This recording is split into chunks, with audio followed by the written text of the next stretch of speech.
बदरान मिल्लत इस्लामी अस्सलामु अलैकुम व रहमतुल्लाहि व बरकातुहू।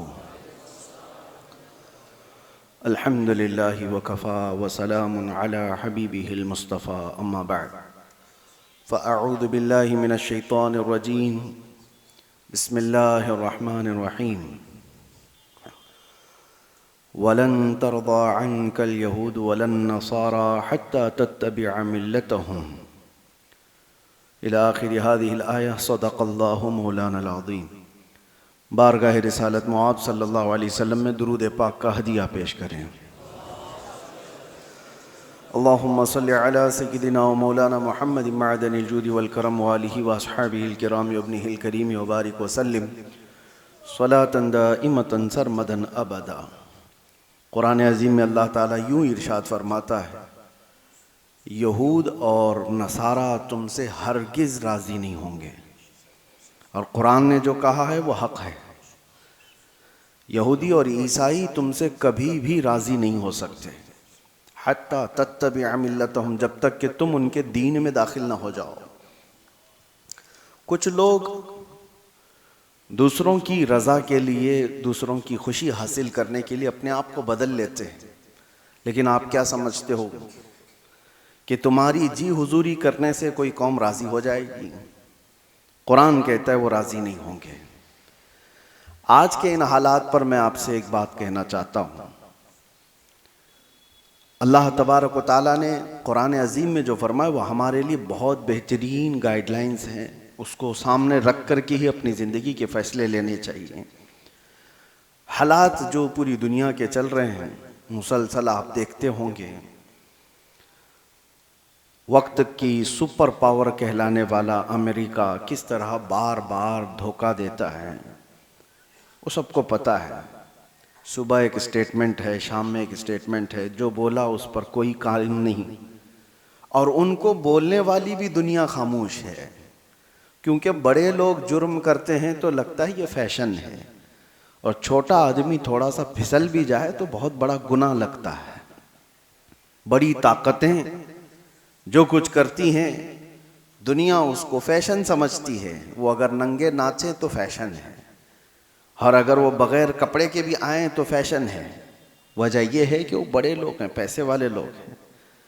हमारे एक साथी थे, वो कहते थे कि बड़े घर में, पीर साहब के घर में कोई पागल बच्चा भी पैदा हो तो उसको मजजूब कहते हैं। राल टपक रही हो, कुछ भी हो, क्योंकि बड़े घर का है। और छोटे घर का बच्चा थोड़ा इधर उधर फिसल भी जाए तो कहते हैं पागल हो गया है। तो ये दुनिया का मिजाज बना हुआ है। बड़ी ताकतों के असर पर लोग खामोश रहते हैं। आज आपके सामने मैं यही अर्ज करना चाहता हूँ कि दुनिया की ताकतें अवाम पर बहुत असर करती हैं, बहुत ज़्यादा असर करती हैं। आप ये सोचते होंगे जब इलेक्शन आते हैं, फैसले होते हैं, अरे उससे हमारा क्या लेना देना, हम राजनीति में नहीं हैं, हम पॉलिटिक्स में नहीं हैं, हम सियासत में नहीं हैं। आप ये समझ करके बैठते होंगे। लेकिन मेरे अजीज़ों, हमारी ज़िंदगी पर सबसे ज़्यादा असर करने वाली कोई चीज़ है तो वो सियासत है, वो पॉलिटिक्स है। आप चाहो या ना चाहो इस खेल का आप हिस्सा बनी जाओगे। कल को जो ताकत इलेक्टेड होकर बैठती है, अरे मियाँ वो हमारे ज़िंदगियों के रोज़मर्रे के फैसले लिया करती है। आप समझ करके चलो। बहुत सारे लोग कहते हैं मौलाना को क्या ज़रूरत है सियासत पे बात करने की। मियाँ हम भी तो दुनिया का ये हिस्सा हैं, और हम भी तो जिस जगह जी रहे हैं वहाँ तो सियासत ही है। कल को फैसला कायम कर लिया जाएगा कि आपको सुबह इतने बजे उठना है, इतने बजे सोना है, पार्लियामेंट में फैसला हो चुका है, तो हमारी ज़िंदगी पर असर करेगा कि नहीं करेगा? जो कुछ भी है, आप ताजिर हैं, छोटे से बिजनेस करने वाले हैं। पार्लियामेंट में बैठ करके कोई भी बिल पास हो गया कि 1 लाख रुपए की आमदनी तुम्हारी हो रही है तो तुम्हें इतना टैक्स देना होगा, इतना फला देना होगा, तुम्हारे बिजनेस पर असर होगा कि नहीं होगा? तुम छोटे ही आदमी हो, लेकिन सियासत का असर पूरे कौम के ऊपर हमेशा हुआ करता है। आप हिस्सा नहीं हैं, आप इलेक्शन लड़ते भी नहीं हैं, वोट देते भी नहीं हैं, दूर रहते हैं। लेकिन मैं आपको बताता हूँ, आपका बच्चा होगा, आप स्कूल भेजेंगे कि नहीं भेजेंगे? स्कूल की एजुकेशन पूरी कौन बनाता है? पार्लियामेंट बैठ करके बताती। एक एजुकेशन बोर्ड होगा पार्लियामेंट के जरिए से, और उस एजुकेशन बोर्ड यानी एजुकेशन मिनिस्टर भी तो होता है, उसके अंडर में पूरे मुल्क के अंदर क्या सिलेबस चलना चाहिए ये सब डिसाइड होगा। तो जो वो डिसाइड करेंगे वही आपके बच्चे को पढ़ाना पड़ेगा। तो सियासत का असर आया कि नहीं आया? आप हजार दूर भागते हों, लेकिन आपको कभी किसी से कोई भी मसला हो गया, कोई तकरार हो गई, चलें कुछ मसले ऐसे पेश आए, केस हो गया, कहाँ जाएंगे आप? अदालत में जाएंगे। आपको कोर्ट में जाना है। अदालत के पूरे जो आईन बने हुए हैं, कानून बने हैं, वो सियासत के असर में ही बने हुए हैं। आप इससे दूर नहीं जा सकते। मैं ये सारी तमहीद इसलिए अर्ज कर रहा हूं कि दुनिया में जो भी ताकत पर बैठता है उसका असर अवाम पर होता है।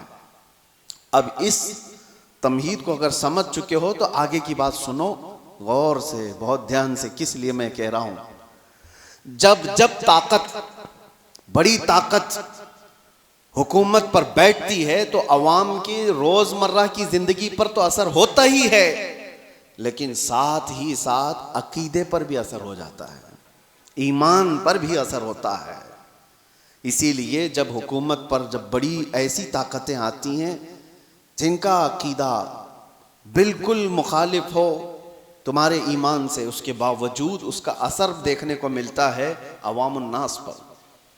अब जो हालात उभर कर के आ रहे हैं, देखना मेरी बात को आप याद रखें, मैं प्रिडिक्शन नहीं करता हूं, कोई भविष्यवाणी नहीं है, लेकिन दस्तूर ऐसा चला है। मैं आपसे कह रहा हूं, कल को अगर ईरान का दबदबा बढ़ता है तो फिर जो हालात पेश आने वाले हैं, मैं इसकी मुखालिफत में ये नहीं कह रहा हूं, वो नहीं होना चाहिए, ये नहीं होना चाहिए। हजारों लाखों वो लोग होंगे जो अपने अकीदे पर फिर से देखने पर मजबूर हो जाएंगे। अहले सुन्नत जमात के लिए एक बड़ा मसला भी होगा।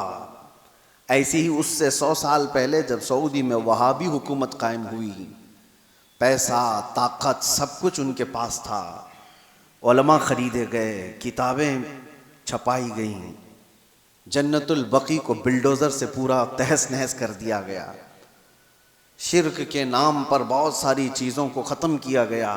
तो ताकत थी, हुकूमत आई, और एक दो नहीं हज़ारों लाखों की तादाद में उनके अकीदे की बोली बोलने वाले लोग पैदा हो गए।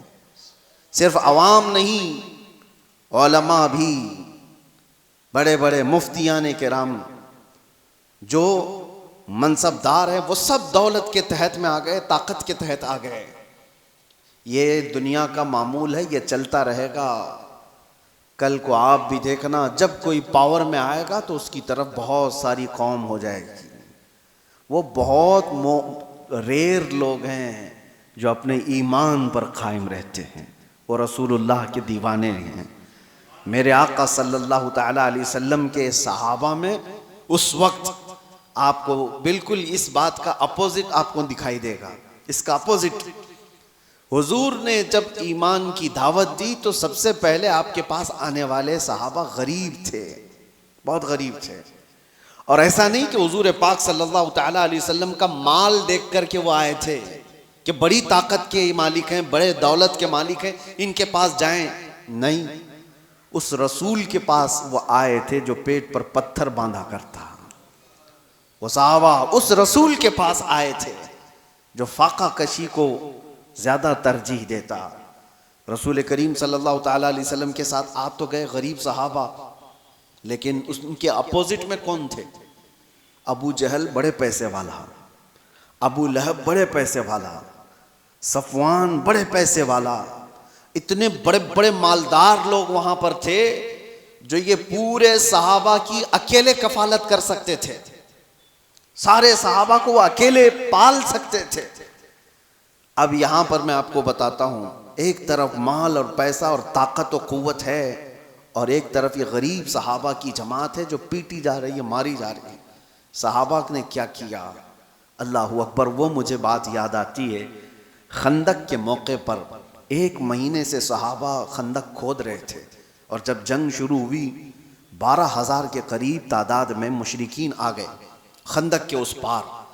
उनको पता नहीं था ये खंदक वाली जंग है। मुशरिकीन को ये सहाबा ने नया तरीका इख्तियार किया था मदीने की हिफाजत के लिए कि वो खंदक अबूर करके मदीने में ना आ जाएं।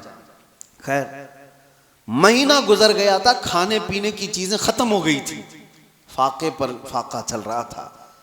उस वक्त सामने वाली जो फौज थी वहां से तो रोज गोश्त भुनने की खुशबुएं आती, गरम रोटियां उधर पक रही थी। वहां तो पैसा था, माल था, खाने की इफरात थी। सहाबा इधर भूखे हैं, प्यासे हैं, लेकिन तारीख में आप खोल करके देखो, एक सहाबी ने भी रसूलुल्लाह के ये कहा हो कि चलो उधर खाने की लजीज चीजें हैं, जाकर खा करके तो आए, उस तरफ उन्होंने चेहरा तक नहीं किया। हुजूर पाक सल्लल्लाहु तआला अलैहि वसल्लम ने उनसे कहा, ऐ मेरे सहाबा, मुझे पता है वो गोश्त की खुशबुएं तुम्हारी भूख को और बढ़ा देती होंगी, तुम्हारा सब्र टूटता होगा, सब्र करो। सहाबा ने क्या कहा, या रसूल अल्लाह सल्लल्लाहु तआला अलैहि वसल्लम, हम रोटी और बोटी के लिए इस जंग में आए होते तो यहां नहीं होते, वहां होते। हम आए हैं सिर्फ चेहरे रसूल के लिए। हमारी भूख का इलाज है मुस्तफ़ा का चेहरा, हमारी बीमारियों का इलाज है मुस्तफ़ा का चेहरा। इस दीन से उन लोगों ने एक बाल बराबर भी बगावत नहीं की। लेकिन वो अवाम की बात है कि जब जब ताकत किसी ऐसे गुमराह के पास भी आ गई तो उसकी गुमराही की तारीफ करने वाली एक जमात पैदा हो जाएगी। हाँ, एक जमात पैदा हो जाएगी। अरे दूर तो छोड़ो, हमारे इस मुल्क में कुछ सालों पहले एक कॉन्फ्रेंस हुई थी दिल्ली में, आपको पता नहीं होगा। उसमें बड़े बड़े उलमा और बड़े बड़े सूफियों को जमा किया गया था। और कॉन्फ्रेंस कराने वाले कौन थे? कॉन्फ्रेंस कराने वाले मुल्क के प्राइम मिनिस्टर थे। मुसलमानों की, सूफियों की, खानकाहों की कॉन्फ्रेंस कराई गई थी। ठीक है, उलमा भी उसमें शरीक हैं, खानकाहों के गद्दी नशीन और गधे नशीन सब उसमें शामिल है। और शुरू हो रही है कॉन्फ्रेंस तो मुझे हैरत होती है, कसीदा पढ़ने वाला कोई मौलवी कसीदा पढ़ता है बादशाह की शान में, खुदा करे कि तेरी उम्र को उम्र खिजर अता हो। ये दुआ दी जा रही है। मैं ये कहता हूं मेरे अजीजों, ये सारा मंजर एक तरफ, लेकिन जो मैं बात कह रहा हूं, ताकत और सियासत जब आ जाती है तो बहुत सारे लोगों के अकीदे पर भी असर पड़ता है। उस वक्त अपना अकीदा बचाना ये बहुत बड़ा चैलेंज होता है। आप क्या समझते हो, ये जो फिरके पैदा हुए दीन में, ये ताकत के असर से पैदा हुए हैं। जब सियासत पर, हुकूमत पर कोई गुमराह बैठ जाता है तो वो अपना अकीदा सब पर थोपने की कोशिश करता है। मुअतज़िला की जमात आई, मुअतज़िला एक फ़िरक़ा है, वो कुरान को अल्लाह की मखलूक मानते थे कि कुरान फना हो जाएगा। बहुत सारे उनके अकीदे गुमराह थे। जब वो पावर पर आए, खलीफा बने या गवर्नर बने, तो उन्होंने अवाम को और उलमा को ज़बरदस्ती अपना अकीदा थोपा। और एक दौर ऐसा आया कि उलमा उनके हिसाब से फतवा देने लगे, उनकी तारीफ़ें करने लगे कि ये हक जमात वाले लोग हैं। बादशाह आज़म उनकी तारीफ़ में कसीदे पढ़े जाते थे। लेकिन मेरे अजीज़ों, पूरी पूरी कौम कभी गुमराह नहीं होती। हर ज़माने में हक्कानी उलमा और रब्बानी उलमा मौजूद रहते हैं। मुअतज़िला की जमात पावर में थी, हुकूमत में थी, ताकत उनके पास थी, उलमा की जमात उनके पास थी। लेकिन उसी ज़माने में हम देख रहे थे एक मर्द कलंदर हज़रत सैयदना इमाम अहमद बिन हम्बल को, इमाम अहमद बिन हम्बल को बादशाह ने 100 कोड़े मारे थे पीठ पर, और उसके बाद दूसरा आया उसने मारा, फिर तीसरा आया उसने मारा। कोड़े किस तरह से मारे जाते थे, उनकी रीढ़ की हड्डी झुक गई थी।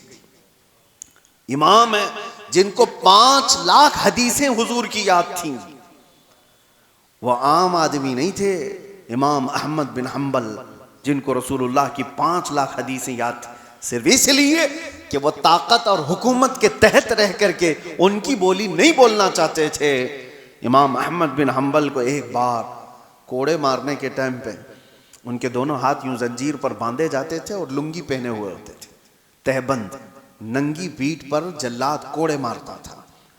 और जब मारे जा रहे थे एक दिन ऐसा भी हुआ कि आपकी लुंगी, आपकी तहबंद नीचे उतरने लग गई, ढीली हो गई, आपकी आंखों में आंसू आ गए हैं कि क्या मैं बेसतर हो जाऊंगा। एक आलिम रब्बानी जो कोड़े खा रहा है शरीयत मुस्तफ़ा की हिफाजत के लिए, तहबंद नीचे गिरने लगी, आपको रोना आ गया, कोड़ों के जख्म से नहीं, दर्द से नहीं, तहबंद के नीचे होने से। अचानक देखा गया 2 हाथ गैब से आए और उनकी तहबंद को कस के बांध दी। और जो आपकी आंखों में आंसू थे, अचानक आप मुस्कुराने लगे। जल्लाद पूछता है कि हुआ क्या, तुम तो अभी रो रहे थे और अभी हंसने लग गए हो। उसने अपने हाथ छोड़ दिए। इमाम कहते हैं तू अपना काम जारी रख, तू अपना काम जारी रख, तुझे जो करने के लिए किया, करने के लिए कहा गया कर। इसलिए कि मैं जिसके लिए कोड़े खा रहा हूं वो हाथ मेरे पास आ चुके हैं। मेरे अजीजों, आज के बाद आपके साथ भी ये चीज आने वाली है, पावर और हुकूमत। इसलिए कि पिछले आप 10 साल पीछे जाएंगे तो एक जमात थी जो बार बार तबलीग कर करके तुमसे कहती थी मक्का में ऐसा है, मदीने में ऐसे है, आप क्यों यहां अलग करते हो। मक्का और मदीने में पावर, हुकूमत जिसके हाथ में है वो चाहते हैं कि पूरा का पूरा अपना अकीदा पूरी दुनिया पर थोपे। ऐसा नहीं होगा। पूरी दुनिया पर वही रंग गालिब आएगा जो मेरे मुस्तफ़ा ने पैदा किया। तुम्हारा रंग नहीं गालिब आएगा। तुम्हारी ताकत जब तक रहेगी, तुम्हारा पैसा जब तक रहेगा, भिखारी तुम्हारे मुरीद हो सकते हैं, ईमान वाले लोग नहीं हो सकते। जिनका पूरा ईमान ही दौलत है, जिनका पूरा जीने का मकसद ही दौलत है, उनके अकीदे से क्या सरोकार। वो कल को कुछ और होंगे, आज को कुछ और होंगे। ये आपके लिए मैं पहले से बता रहा हूं, आने वाले दौर में अगर कोई और बदअकीदगी फैलती है तो मेरे अजीजों आज से ही अपने गठरियां बांध लो। तेरी गठरी ताकी है और तूने नींद निकाली है। इसलिए सुन्नियों तुम्हारे लिए चैलेंज है, तुम्हारे लिए चैलेंज है। आपको पता है एक वक्त ऐसा भी आया था कि करामता एक फिरका आया जिसने हजरे अस्वद भी चुरा लिया था खाने काबा से, और वो लेके बहरीन चले गए थे हजरे अस्वद को। उनकी भी हुकूमत आई है मक्का और मदीने में। यजीद का दौर आया, उसकी भी हुकूमत आई है मक्का और मदीने में। मक्का और मदीने में हुकूमत का आ जाना ये हक होने की दलील नहीं होती। अल्लाह के नबी सल्लल्लाहु अलैहि वसल्लम ने ये फरमाया, हदीस है, बसा औकात अल्लाह ताला फासिक और फाजिर से भी अपने दीन का काम लेता है। उसके दीन का काम किसी फासिक और फाजिर से भी होता है। तो आपके लिए वो मेयार नहीं, मेयार रसूलुल्लाह की मोहब्बत है, मेयार हुजूर अकरम सल्लल्लाहु अलैहि वसल्लम की शरीयत है। अगर कभी कोई ऐसे ढकोसले लोग आए, जैसे यहाँ बादशाहों के दौर में भी ऐसी चीजें आई हैं। हिंदुस्तान पर जब मुसलमान बादशाह आए और कई बादशाहों ने दीन को अव्वल प्रायोरिटी रखा, और कुछ तो बेदीन थे, कुछ उनका लेना देना ही नहीं था। कुछ वो थे जो दीन बदलने पर तुले हुए थे। जैसे अकबर का नाम आता है, अकबर बादशाह के मुतालिक सुना होगा आपने, जलालुद्दीन अकबर उसको कहा जाता था। इसकी हुकूमत लंबे समय तक चलने वाली है, तकरीबन 48 साल तक शायद हुकूमत किया। और जब आदमी को नशा चढ़ जाता है हुकूमत का, यहाँ 5 साल में ही चढ़ने लगता है, वो तो 48 साल का था। और ये तो इलेक्शन से आने वाले हैं, उनके हाथ तो इलेक्शन भी नहीं था, तो नशा तो और ज्यादा होगा। एक दौर ऐसा आया कि उसके आसपास के चमचों ने कहा कि ये दीन इस्लाम पुराना हो गया, 1000 साल हो गए हैं, अब एक नया दीन होना चाहिए, आपके हिसाब से आप बनाओ। कहा तुम लोग बनाओ, सारे लोग मिल करके। तो वहां के फुजला खार जो थे वो सब तैयार हो गए, पैसे लेंगे और बनाएंगे। एक नया दीन बनाया गया। नया दीन क्या था? अजान की जगह सीप बजाई जाएगी। अजाने नहीं, सबको एक करना है, सारे लोग एक ही जगह पर इबादत करेंगे और मस्जिद भी होगी और मिंबर पर मंदिर भी होगी, वहां पर मूर्ति भी रखी जाएगी और मस्जिद में नमाज भी होगी। ये दीन इलाही इसका नाम रखा गया। और हद ये है मेरे अजीजों, जो बात मैं कह रहा हूं, ताकत और सियासत का असर अवाम पर बहुत होता है। हजारों और लाखों की तादाद में लोग उसके दीन को मानने भी लग गए, शुरुआत हो गई। कितने मौलवी भी शुरू हो गए कि हाँ एक मॉडर्निज्म है, नयापन है, होना चाहिए, बादशाह ने कहा है तो सही है। लेकिन हमें ये बात कह रहा हूं ना, हर जमाने में गुमराह पूरे नहीं होते। हक्कानी उलमा हर जमाने में अल्लाह ताला रखता है। एक मर्द कलंदर अहमद फारूकी सरहिंदी मुजद्दिद अल्फसानी खड़े हुए और उन्होंने उसकी तरदीद की और जगह जगह आपने अपने बयानों से इनकार किया कि दीन इलाही नहीं होगा, दीन मुस्तफ़ा ही होगा। तुमने नाम रखा है दीन इलाही, ये अल्लाह का दीन नहीं है, ये बादशाह का बनाया हुआ दीन है। दीन वही है अल्लाह का जो मेरे नबी लेकर के आए थे। और उस दीन की खातिर जैसी बादशाह के खिलाफ बोलना आसान है, आसान है। आप इनकी पॉलिसियों के खिलाफ बोलो, अभी देखो उठा लेंगे आपको। हाँ, कहने को दुनिया में डेमोक्रेसी है, आज़ादी है, बोलने की आज़ादी, freedom of speech, freedom of expression, पता नहीं क्या क्या चीजें हैं, लेकिन वो सिर्फ और सिर्फ उनके कुत्तों के लिए है, उनके पाले हुए कुत्तों के लिए फ्रीडम है पूरा। और तुम कहीं से, अभी देखो मैं कुत्ता ही बोल दूं तो फिर मुश्किल है, उठा लिया जाएगा। नहीं, तुम्हारे लिए नहीं है, वो हमारी तबीयत के, हमारे पाले हुए लोगों के लिए वो जितना चाहे भौंकें, क्योंकि हमारे खिलाए हुए कुत्ते हैं, हमारे पाले हुए कुत्ते हैं। ये किसी को काट लें तो भी जायज, किसी पर भौंकें तो भी जायज।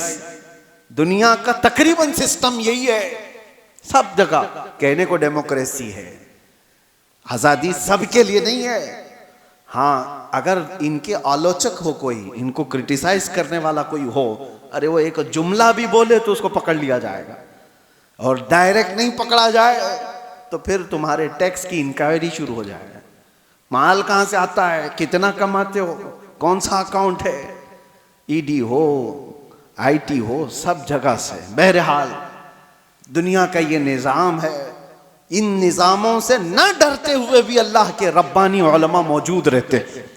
मुजद्दिद अल्फसानी को 8 साल तक जेल में रखा गया था, सिर्फ अकबर के लाए हुए दीन की मुखालफत करने की वजह से। लेकिन हुआ क्या, अकबर मर गया, उसका बेटा जहांगीर आया और उसको जब बताया गया कि जेल में मौजूद एक आलिम ऐसा है जो 8 साल में 700 कैदियों को आलिम बना दिया, वो वहां पर भी तबलीग कर रहा है, आज़ाद कराया गया। और उसके बाद फिर उसी सुरखरुई के साथ, इज्जत के साथ मुजद्दिद अल्फसानी दीन मुस्तफ़ा का काम करके गए दुनिया से। हर जमाने में ये होता रहेगा। तो मैं ये कह रहा हूं, जब ताकत किसी के पास आती है, ऐसे गुमराह के पास, तो शैतान उसके जरिए से पूरे दीन को खराब करने की कोशिश करता है। और ऐसा ईसाइयों के साथ भी हुआ, यहूदियों के साथ भी हुआ, क्योंकि ईसाई पहले जो थे, हक जो उलमा थे, यहूदी भी, अरे वो अल्लाह तबारक व तआला की किताब तौरात के मानने वाले थे, मूसा अलैहिस्सलाम की शरीयत के कायल थे। लेकिन जैसे ही किसी के पास पावर आया, शैतान उसके सर पर सवार हुआ और उसके जरिए से गुमराहियां शुरू की, तो यहूदी उसके पैरोकार उसके तरफ चले गए। ईसाइयों में भी ऐसे ही हुआ। 2 तरीके से शैतान गुमराह करता है, एक सियासत के जरिए से और दूसरे उलमा के जरिए से। और ये दोनों का कॉम्बिनेशन होता है। कैसे? सियासत जब पावर में होती है, ताकत, हुकूमत, वो खरीदती है कुछ उलमा को और उनके जरिए से जो कहलाया जाता है वो अवाम पर उसका असर पैदा हो जाता है। हत्ता कि मैं देख रहा था एक इंटरव्यू को, हैरत होती है, आपके पास बहुत सारी चीज़ें आती हैं, साइंस प्रूवन है, साइंस प्रूवन है। क्या है मतलब? कुछ खाने पीने की चीज़ें आपके पास आ रही हैं, ये खाओ, ये डाइट बहुत मतलब बहुत ही उम्दा है और साइंस प्रूवन है, साइंस ने इसका सब सर्च किया है और सारी चीज़ें इस पर सर्वे हुआ है और बड़े बड़े साइंटिस्ट ने इस पर मोहर लगाई है। तो अवाम उसको हाथों हाथ ले रही है। अरे साइंस प्रूवन है, ये साइंटिफिक एतबार से भी इस हेल्थ के बेनिफिट हैं। मैं देख रहा था कई साइंसदानों को तो हुकूमत खरीद कर रखी हुई है, बड़े बड़े पैसे वाले लोग इनको खरीद करके रखे हुए हैं। अरे चाहे कुछ भी कचरा हो, तुम कह दो कि मैंने रिसर्च किया है, मैंने सर्वे किया है 1.5 लाख लोगों पर और उसका असर ये आया है, और इसके बदले में तुम जितना पैसा ले लो। साइंसदान को पैसे दिए गए और उसने एक बात कह दी कि ये साइंस प्रूवन है, लाखों की तादाद में लोग हाथों हाथ खरीद रहे हैं। अरे बाजार पर भी असर है इनका। तुम्हें कचरा भी खिलाना हो तो कल को ये कह दिया जा सकता है साइंस प्रूवन है, क्योंकि जाहिल है कुछ भी। तो साइंसदानों के जरिए से अगर मार्केट पर काबू पाया जा सकता है तो उलमा के जरिए से क्यों नहीं पाया जाता, जिनकी आस्था लगी हुई है, ताल्लुक लगा हुआ है।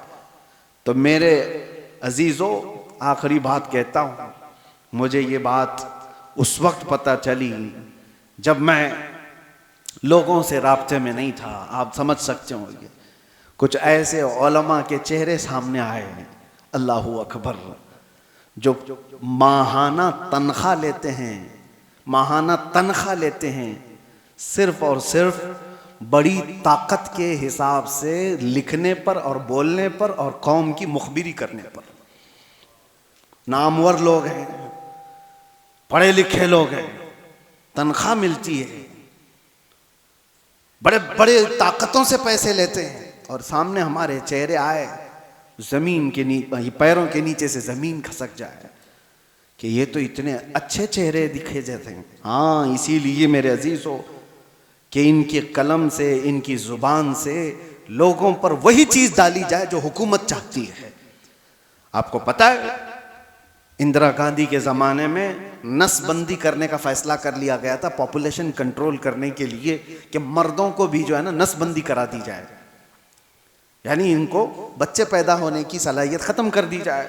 लेकिन इसमें मेन मसला आता था तो मुसलमानों का।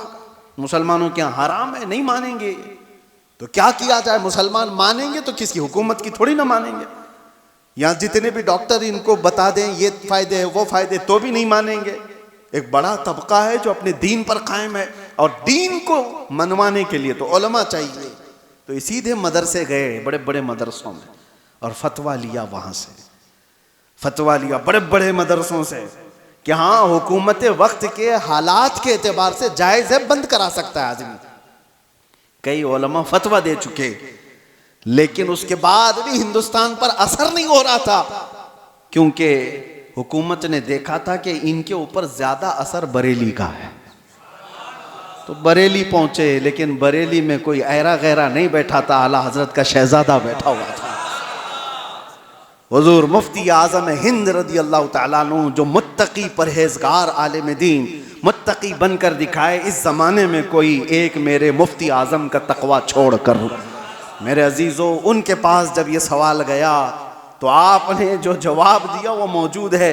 एक बार नहीं कहा उन्होंने, पूरे दलाइल के साथ लिखकर नीचे लिखा, नसबंदी हराम है, हराम है, हराम है, और जो मेरे मुस्तफ़ा ने हराम किया वो क़यामत तक हराम है। अब ये निकला, हुकूमत को पता चला कि एक मौलवी से पूरा मसला खराब हो सकता है, क्या किया जाए? छपने से बंद कर दिया जाए। लेकिन जो चीज अल्लाह पहुंचाना चाहता है वो किसी के बंद करने से कभी नहीं रुकता, कभी नहीं रुकता। प्रेस को जला दिया गया था बरेली शरीफ में, जिस जगह से ये फतवा शाया हुआ, प्रिंटिंग प्रेस, प्रेस जला दिया गया, प्रेस के मालिकान को कब्जे में लिया गया, गिरफ्तार किया गया, और जो दीवारों पे जाकर फतवा चिपका रहे पुलिस पकड़ पकड़ कर ले जा रही है। कहाँ रुकने वाली चीज कहाँ है? पूरे हिंदुस्तान में आग की तरह बात फैल गई कि आला हजरत के शहजादे ने फतवा दिया है कि नसबंदी हराम है। सब मिलकर के एक तरफा ऐलान किए, हम हुकूमत के इस फैसले को नहीं मानते, ये हमारे दीन का हिस्सा है। थोड़े दिन हुआ, मुसलमानों को तकलीफें आई, उलमा गिरफ्तार हुए, लेकिन चंद ही दिनों के बाद खबर आई कि लेडी फुट तख्त से उतर गई, हुकूमत ही गिर गई। तो मेरे अजीजों, एक बात याद रखो, ताकत और पावर के जरिए से पूरी दुनिया पर असर कायम किया जाता है।